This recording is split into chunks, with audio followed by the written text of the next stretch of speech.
നല്ല പരിചയമുള്ള വഴിയിലൂടെ നമ്മളെല്ലാവരും ഒറ്റയ്ക്ക് സഞ്ചരിക്കുന്നവരാണ്.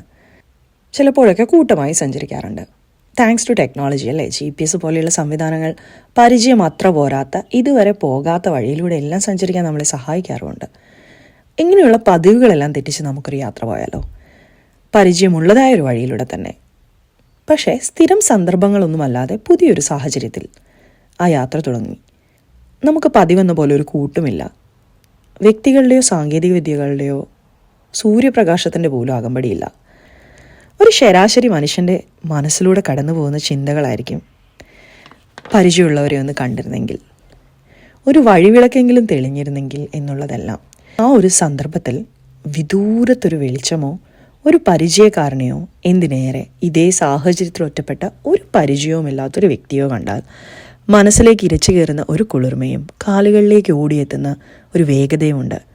പ്രിസൈസായിട്ട് പറയുകയാണെങ്കിൽ ഒരു സെൻസ് ഓഫ് ലൈറ്റ്നെസ്സും ഒരു മൈൻഡ്ഫുൾനെസ്സും അല്ലേ, എന്തോ ഒരു ഹോപ്പ് ഉണ്ടെന്നുള്ളൊരു ചിന്ത. വിശ്വാസം എന്നുള്ളത് ഈ ഒരു മാനസിക സുഖമാണ്.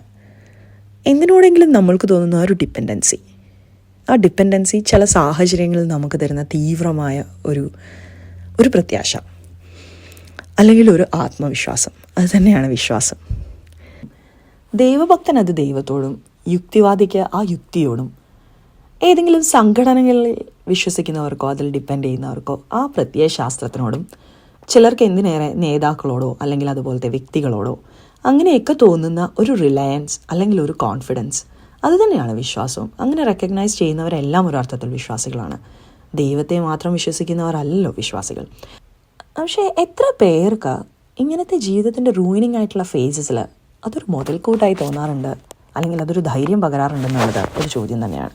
നമുക്കെല്ലാവർക്കും ഏറെക്കുറെ ഇങ്ങനെ ഓരോ എൻറ്റൈറ്റീസും ഏത് മേഖലകളിലാണെങ്കിലും കേട്ടോ, ഭീതി തരുന്നവയും ഉടമ്പടികൾ ഉണ്ടാക്കുന്നവയുമായ ഭക്തിയും, ഉത്തരവ് തന്ന് ഫോളോ ചെയ്യാൻ പറയുന്ന സംഘടനകളും, കേവലം അണികളാക്കി മാത്രം കാണുന്ന നേതാക്കളും, വാക്ക് തർക്കത്തിനും മറ്റുള്ളവരെ തരം താഴ്ത്താനും വേണ്ടി മാത്രം ഉപയോഗിക്കുന്ന യുക്തികളും ഒക്കെയാണ് നമ്മുടെ ഇടയിൽ കൂടുതലും കണ്ടുവരാറ്. ഇങ്ങനെയുള്ള വിശ്വാസങ്ങൾക്ക് ഒരർത്ഥമേ ഉള്ളൂ. അവരെല്ലാം അഭിപ്രായങ്ങളുടെ അടിയറവും ഉത്തരവാദിത്തങ്ങളുടെ അടിമത്തവും മാത്രം ആഗ്രഹിക്കുന്നവരാണെന്നാണ്.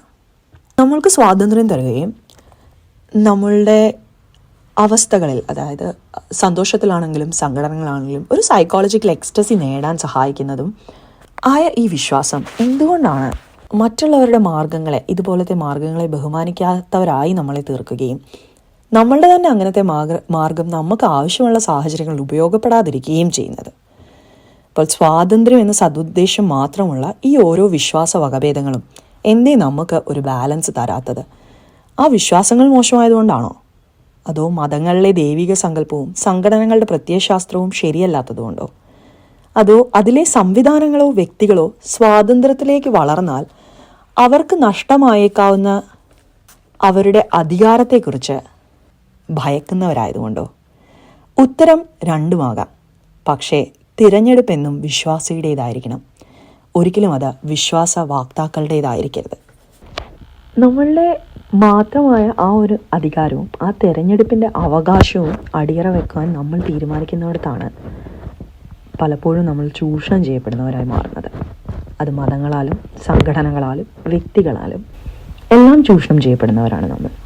നിങ്ങളുടെ ഐഡൻറ്റിറ്റി ഇതാണെന്നും നിങ്ങളെ ഇങ്ങനെയാണ് ഡിഫൈൻ ചെയ്യപ്പെടേണ്ടതെന്നും നിങ്ങൾ ഇന്ന അംബ്രല്ലയുടെ അടിയിലാണ് ഡിഫൈൻ ചെയ്ത ഗ്രൂപ്പ് ചെയ്യപ്പെടേണ്ടതെന്നും നമ്മളറിയാതെ നമ്മളെ പറഞ്ഞു പഠിപ്പിക്കുന്ന സംവിധാനങ്ങൾ, അല്ലെങ്കിൽ ഒരർത്ഥത്തിൽ നമ്മളെ അടിമത്തത്തിലേക്ക് നയിക്കുന്ന, നമ്മളെ ചൂഷണം ചെയ്യുന്ന ഒരു വിശ്വാസ വാക്താവിൻ്റെയും ആയിരിക്കരുത് നമ്മളുടെ ജീവിതത്തിലെ തിരഞ്ഞെടുപ്പുകൾ.